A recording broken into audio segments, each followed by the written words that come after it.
Have you ever found yourself sitting in a quiet room, free from distractions, only to feel an uncomfortable sense of stillness wash over you? Perhaps you reach for your phone, turn on the TV, or sought out someone to talk to, just to fill the silence. Solitude has a way of making us confront things we often avoid, our thoughts, our feelings, and even our fears. But what if I told you that solitude, far from being something to run from, can actually become your greatest ally? After turning 60, I learned one of the most transformative lessons of my life: the value of being alone. And I don't mean lonely. I mean truly embracing solitude as a tool for self-discovery, growth, and healing. This lesson didn't come easily. Like many people, I spent much of my life equating being alone with isolation or sadness. I saw solitude as something to be avoided rather than cherished. But as the years passed, and as I went through the ups and downs that inevitably come with age, I realized that solitude wasn't my enemy. In fact, it became one of my greatest sources of strength. In this video, I'm going to share why solitude is so powerful, especially as we grow older. I'll explore the ways it can deepen your understanding of yourself, improve your relationships, and even help you rediscover passions you thought you'd lost. Whether you're already comfortable with being alone or you're someone who dreads it, I promise this message will give you a new perspective on the power of solitude. Stay tuned until the end, because the lessons I've learned about solitude might just change the way you view your own company forever. And if you're new here, I'd appreciate it if you could like this video, subscribe, and turn on notifications. Let's keep spreading wisdom together. Embracing solitude as a gift, not a punishment. When I first started spending more time alone, it wasn't by choice. Life is a way of rearranging itself as you age. Children grow up and move out, friends retire or relocate, and you might find yourself with more free time than you're used to. At first, this shift felt unsettling. The bustling days of work, parenting, and constant activity were replaced by quieter mornings and slower evenings. I didn't know what to do with myself. For years, I had filled every spare moment with something: tasks, conversations, even mindless distractions, because the idea of being alone felt uncomfortable. But slowly, I began to see that solitude wasn't something being forced upon me. It was an opportunity. It was a space to breathe, reflect, and reconnect with myself in ways I hadn't in decades. One of the first things I realized was how much of my life had been shaped by external expectations. Like many people, I spent a lot of time trying to meet the needs and demands of others, whether it was family, work, or societal norms. Solitude gave me the chance to step back and ask, what do I really want? It sounds simple, but it's a question I hadn't allowed myself to truly explore in years.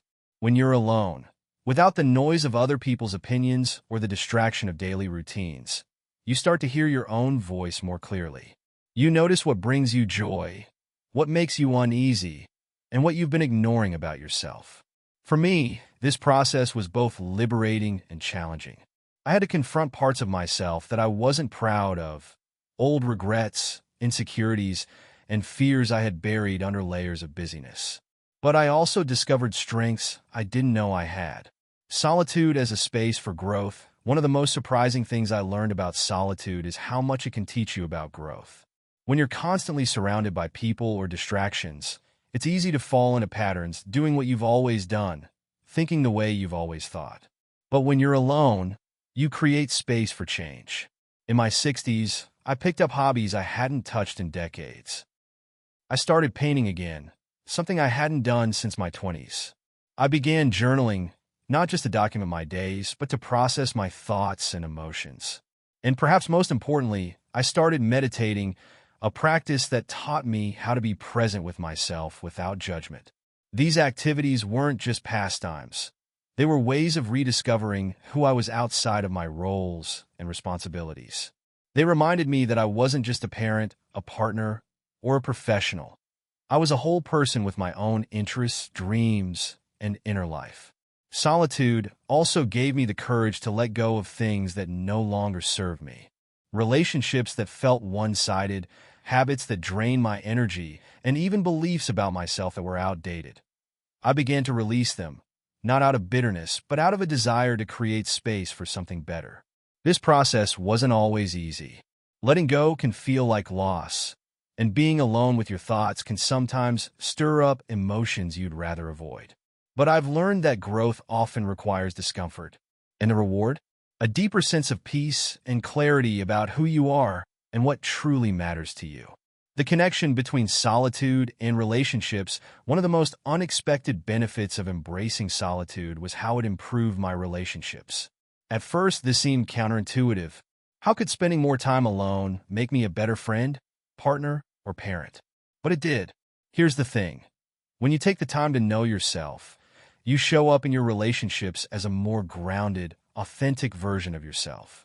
You're no longer relying on others to fill your emotional gaps or validate your worth, because you've found those things within yourself. For me, this meant I could approach my relationships with more patience and empathy. I wasn't as quick to react or take things personally because I had developed a sense of inner calm. I could listen more deeply, communicate more honestly, and appreciate the people in my life without placing unfair expectations on them. Solitude also taught me the importance of boundaries. When you value your alone time, you become more intentional about how you spend your time with others. You learn to say no to things that don't align with your values or drain your energy, and you say yes to the connections that truly matter. The power of solitude in rediscovering joy. One of the most beautiful gifts solitude offers is the ability to rediscover joy. Not the fleeting kind that comes from external distractions, but the deep, fulfilling joy that arises from within. When you spend time with yourself, you start to notice the small, quiet moments of life that often go unnoticed. For me, this realization didn't happen overnight. It crept up on me, little by little, as I allowed myself to be present in the stillness. I remember one particular morning, sitting on my porch with a cup of coffee. The sun was just starting to rise, casting a warm, golden glow over everything. The air was crisp, and the world felt calm and quiet. In that moment, I wasn't thinking about my to-do list or replaying old conversations in my head. I wasn't worrying about the future or dwelling on the past. I was just there, fully present, savoring the beauty of a simple sunrise. And for the first time in a long time, I felt an overwhelming sense of peace. This is the kind of joy solitude can bring, the kind that doesn't depend on anyone else or any external circumstance. It's the joy of being fully alive in the moment, of appreciating the world around you and your place in it. And the more you embrace solitude, the more you start to cultivate this kind of joy in your daily life. I began to notice other moments like this, watching birds flutter around the garden, feeling the cool breeze on my face during a walk, even the sound of rain tapping against the window. These were things I had always been too busy to appreciate, too caught up in the noise of life to truly see. But solitude taught me to slow down, to pay attention, and to find joy in the little things. Confronting the fear of being alone, of course, finding joy in solitude isn't always easy. For many of us, the idea of being alone can feel daunting, even frightening. It's natural to fear the silence, to worry about what might come up when there's no one else around to distract us. I'll admit, I had moments when the quiet felt unbearable, when I was forced to confront thoughts and feelings I had been avoiding for years. But here's what I've learned. The things we fear about being alone are often the very things we need to face in order to grow. Solitude creates a space where you can confront your inner demons, not to battle them, but to understand them. It's a chance to process old wounds, to forgive yourself for past mistakes, and to let go of the baggage that's been weighing you down. For me, this meant facing feelings of guilt and regret that I had carried for years.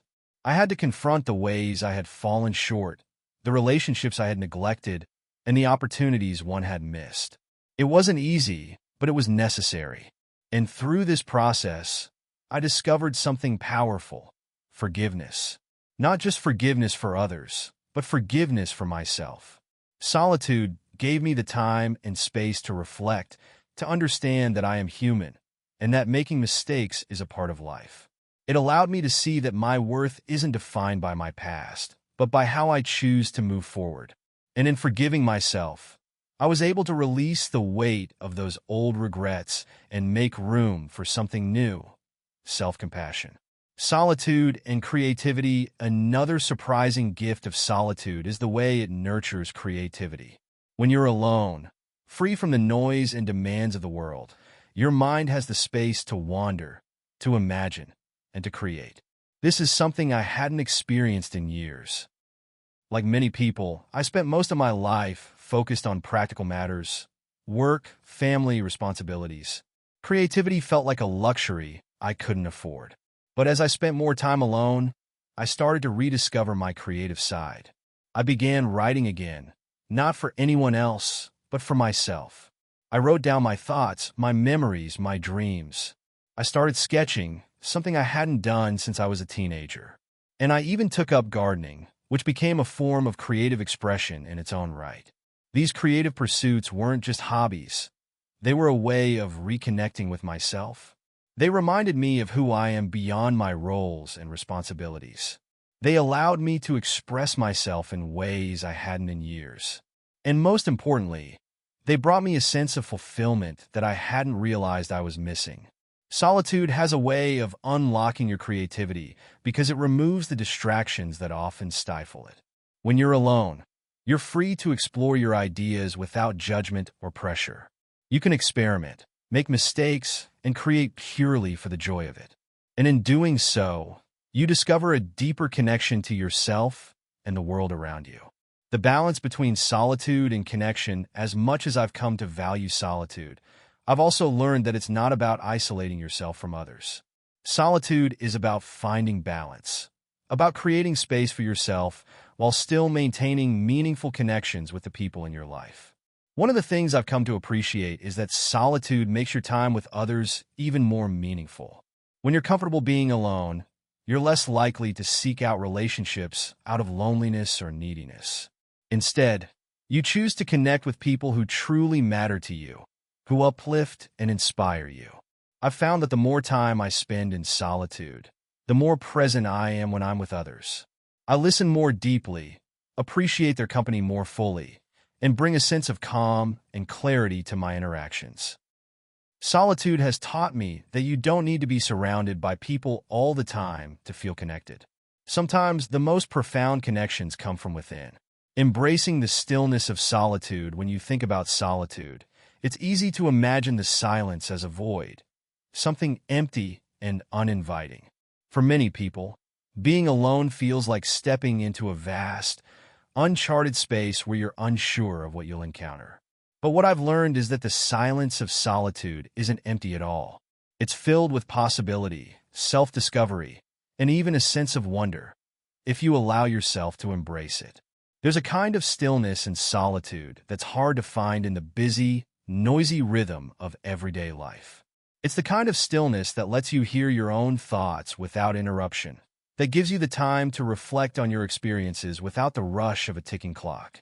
At first, it might feel uncomfortable. You might notice your mind racing, jumping from one thought to another, trying to resist the quiet. That's normal. It's your brain adjusting to the idea of simply being. But as you sit with the stillness, something incredible begins to happen. The noise starts to fade, and you begin to notice things you hadn't paid attention to before. You hear the sound of your breath, steady and rhythmic. You notice the way the light changes throughout the day, casting shadows that slowly stretch and shrink. You become aware of your own presence, of how you occupy space in the world, and of how your body feels at rest. For me, this stillness was something I resisted for years. I had always been the kind of person who filled every moment with activity. If I wasn't working, I was socializing, running errands, or scrolling through endless distractions. Being still felt like wasting time, like I wasn't doing enough.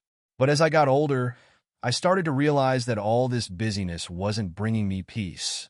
It was keeping me from it. When I finally allowed myself to embrace the stillness, I found something I hadn't been looking for: clarity. In the quiet moments, I began to understand myself in ways I never had before. I started to see patterns in my thoughts and behaviors, to recognize the things that truly mattered to me and the things that didn't. And perhaps most importantly, I learned to let go of the need to constantly be doing, achieving, or proving something. Finding freedom in solitude, one of the greatest lessons solitude has taught me is the meaning of true freedom.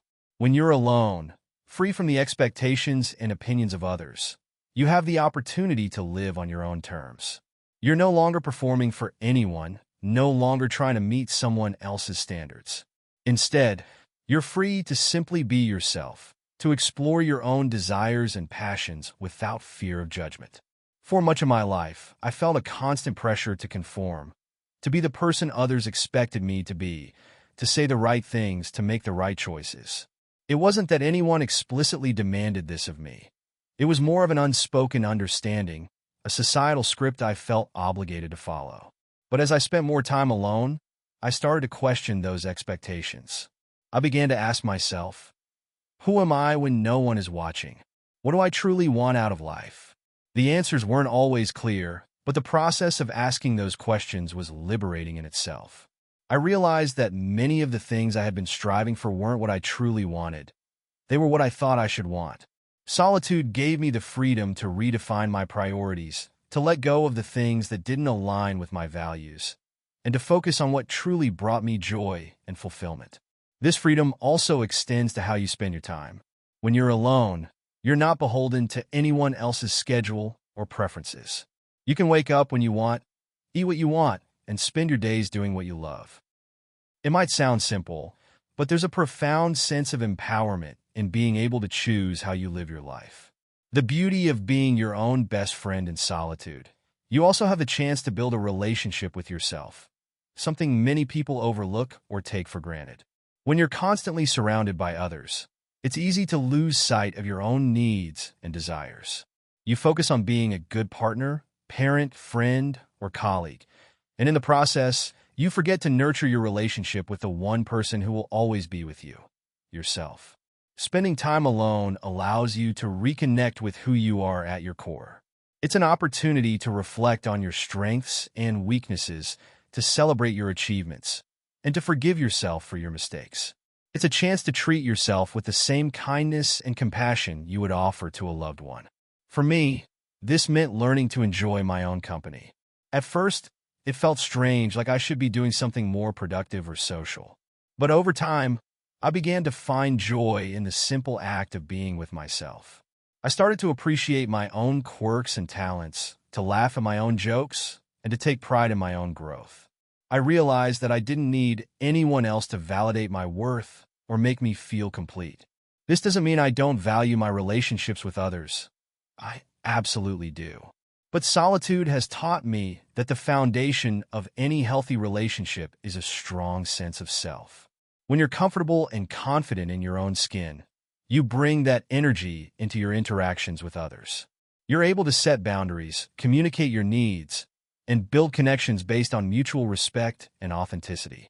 Solitude as a mirror, reflecting on the past and understanding yourself. When you spend time in solitude, one of the most profound experiences is how it acts as a mirror for your life. Without the distractions of constant conversation, noise, or the need to perform socially, you are left with your thoughts and the unfiltered truth of your own existence. For many, this can be a challenging process, but it is also deeply rewarding. Solitude is not about running away from life. It's about confronting it with honesty and curiosity. One thing I've learned is that solitude gives you the time and space to reflect on your past, not with regret or longing, but with understanding. When you're younger, life often feels like a series of sprints. You're racing toward milestones, a career, a family, a home, success. But as the years pass, and especially after 60, the pace begins to slow. You realize that you've run many races, and now you're standing still, looking back at the track you've traveled. In those quiet moments, you begin to see patterns. Choices you made that shaped your life. Relationships you nurtured or let slip away. Opportunities you embraced or ignored. Some memories will bring you joy, while others might carry a tinge of regret. That's natural. But solitude has taught me that every single experience, no matter how small, is part of the tapestry of your life. And that tapestry is uniquely yours, beautiful because it's imperfect, meaningful because it's real. One of the biggest lessons I've learned in these moments of reflection is the importance of forgiveness, not just of others, but of myself. It's so easy to get caught up in the what-ifs. What if I had taken that job? What if I had said something different in that argument? What if I had spent more time with that person? These questions can haunt you if you let them. But solitude gives you the clarity to understand that the past is unchangeable, and the only thing you can control is how you view it. Forgiving yourself doesn't mean ignoring your mistakes. It means acknowledging them, learning from them, and letting go of the guilt that serves no purpose. It means recognizing that you were doing the best you could with the knowledge and tools you had at the time. And it means giving yourself permission to move forward with grace and compassion. The power of silence. Listening to the world around you, another gift of solitude, is the opportunity to truly listen, not just to yourself, but to the world around you. In our modern lives, we're so inundated with noise that we rarely stop to hear the subtle sounds that make life rich and textured. But when you spend time alone, especially in nature, you begin to notice the symphony of the world. I remember the first time I truly experienced this. I was sitting in my garden, sipping a cup of tea, and for once, I wasn't scrolling through my phone or thinking about my to-do list. I just sat there, still and quiet. And as I did, I started to hear things I had never paid attention to before. The rustle of leaves in the breeze, the chirping of birds, the faint hum of insects, even the sound of my own breath. In that moment, I felt connected to something much larger than myself. I realized that the world is alive and vibrant, even when we're not paying attention to it. And I understood that solitude is not about isolating yourself from the world. It's about becoming more deeply attuned to it. This kind of listening isn't limited to nature. When you're alone, you also have the chance to listen to the stories and wisdom that live within you. Every memory, every experience, every emotion you've ever felt is part of the story of your life. And when you take the time to sit with those stories, you begin to see them in a new light. You might revisit a moment from your childhood and see how it shaped the person you are today. You might recall a difficult experience and realize how much strength it gave you. Or you might think about a relationship that ended and understand for the first time why it had to. These insights don't come all at once. They emerge slowly, like pieces of a puzzle coming together. But when they do, they can be incredibly powerful, redefining relationships. How solitude enhances connection. One of the most surprising things I've learned about solitude is how it can actually improve your relationships with others. At first, this might seem counterintuitive. After all, isn't being alone the opposite of being connected? But what I've found is that solitude gives you the clarity and perspective you need to truly appreciate the people in your life. When you're constantly surrounded by others, it's easy to take those relationships for granted. You might get caught up in the small annoyances, someone forgetting to call, a disagreement over something trivial, and lose sight of the bigger picture. But when you step back and spend time alone, you begin to see those relationships in a new way. Solitude helps you recognize the value of the people who truly matter to you. It gives you the time to reflect on the love and support they've given you, and it reminds you not to take that for granted. It also helps you set healthier boundaries. When you're comfortable being alone, you're less likely to tolerate toxic or draining relationships. You learn to prioritize quality over quantity, to invest your time and energy in the people who uplift you and bring you joy. Perhaps most importantly, solitude teaches you that your worth is not defined by your relationships. You are not just a partner, parent, friend, or sibling. You're an individual with your own thoughts, dreams, and passions. And when you embrace that individuality, you bring a richer, fuller version of yourself into your connections with others.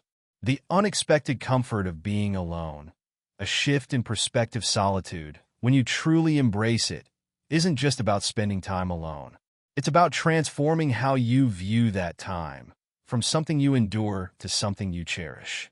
In the past, I used to equate solitude with loneliness, thinking that being alone was inherently sad or a sign that something was missing from my life. But as I've grown older, I've realized that solitude isn't about what's missing, it's about what's present. It's about discovering the joy of your own company and finding fulfillment in the quiet, unhurried moments of life. At first, this shift in perspective can be difficult.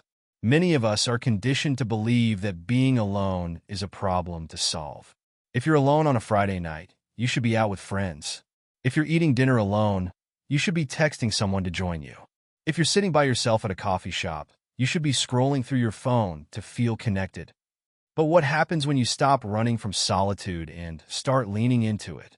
You begin to see it not as a void, but as a space to fill with things that genuinely matter to you. Instead of viewing alone time as a gap in your life, you start to see it as an opportunity, a blank canvas where you can paint your own happiness on your own terms. This doesn't mean you have to give up relationships or social activities. It simply means you're no longer relying on those things to define your sense of self-worth or fulfillment. In my case, solitude has become a time for exploration, both inward and outward. I've picked up hobbies I never thought I'd enjoy, like gardening and sketching. I've spent hours reading books I'd always meant to read, but never had the time for. I've even started writing down stories from my life, not for anyone else, but simply for the pleasure of revisiting those memories and seeing where they take me. These aren't grand, life-changing activities, but they've brought a quiet sense of joy and purpose to my days. The quiet strength of independence, one of the most empowering aspects of solitude, is the independence it fosters. When you're comfortable being alone, you're no longer dependent on others to fill your time or validate your worth. You start to realize that you are capable of creating your own happiness without needing constant input or approval from the outside world. This independence doesn't mean shutting people out or refusing help when you need it. It simply means recognizing that your life is yours to shape. You don't need to wait for someone else to plan an outing, suggest an activity, or give you permission to pursue your dreams. You can take the lead and create a life that feels fulfilling to you. Whether that means taking a solo trip, learning a new skill, or simply spending a peaceful afternoon doing something you love. I've found that this sense of independence has also made me more resilient. Life, as we all know, is unpredictable. Relationships change, people come and go, and circumstances can shift in an instant. But when you've cultivated a strong sense of self through solitude, you're better equipped to weather those changes. You know that, no matter what happens, you have the strength and resourcefulness to stand on your own. This doesn't mean you won't feel pain or loss. Of course you will. But solitude teaches you that those feelings are a part of life, not the end of it. It gives you the tools to process those emotions, to sit with them without being overwhelmed, and to eventually move forward with a sense of hope and purpose. Finding freedom in solitude, one of the most surprising things I've discovered about solitude is the sense of freedom it brings. When you're alone, there's no one to impress, no expectations to meet, and no need to conform to anyone else's idea of who you should be.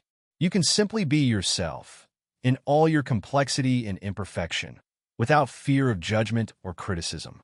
This freedom extends to every aspect of life. You can eat what you want, listen to the music you love, and spend your time however you choose. You can embrace your quirks and preferences without worrying about whether they align with someone else's. And perhaps most importantly, you can take the time to figure out who you really are and what truly matters to you. For me, this has meant letting go of the pressure to always be productive or useful. In solitude, I've learned that it's okay to simply exist, to enjoy the moment without feeling the need to accomplish something. Whether it's sitting in the sun with a cup of coffee, watching the clouds drift by, or just taking a long, leisurely walk, I've found that these simple pleasures are often the most meaningful. This sense of freedom has also helped me reevaluate my priorities. When you're not constantly surrounded by noise and distractions, it becomes easier to hear your own inner voice. You start to recognize what's truly important to you, not what society tells you should matter, but what genuinely brings you joy and fulfillment. And once you've identified those things, you can begin to shape your life around them, letting go of anything that no longer serves you. The gift of solitude, gratitude, and contentment. Ultimately, what I've come to realize is that solitude is a gift. It's not something to fear or avoid. It's something to embrace and celebrate. Through solitude, I've found a deeper sense of gratitude for the life I've lived and the person I've become. I've learned to appreciate the quiet moments, the small joys, and the simple beauty of being alive. This doesn't mean I've stopped valuing relationships or social connections. On the contrary, solitude has made me more grateful for the people in my life. It's given me the clarity to see their love and support more clearly, and the wisdom to cherish those connections without taking them for granted. But it's also shown me that my happiness and self-worth don't depend on anyone else. They come from within. As I continue to explore the possibilities of solitude, I feel a growing sense of contentment and peace. I know that life will always have its challenges, but I also know that I have the strength and resilience to face them. And I know that, no matter what happens, I'll always have the company of my own thoughts, dreams, and passions. A company that I've come to value more than I ever thought possible.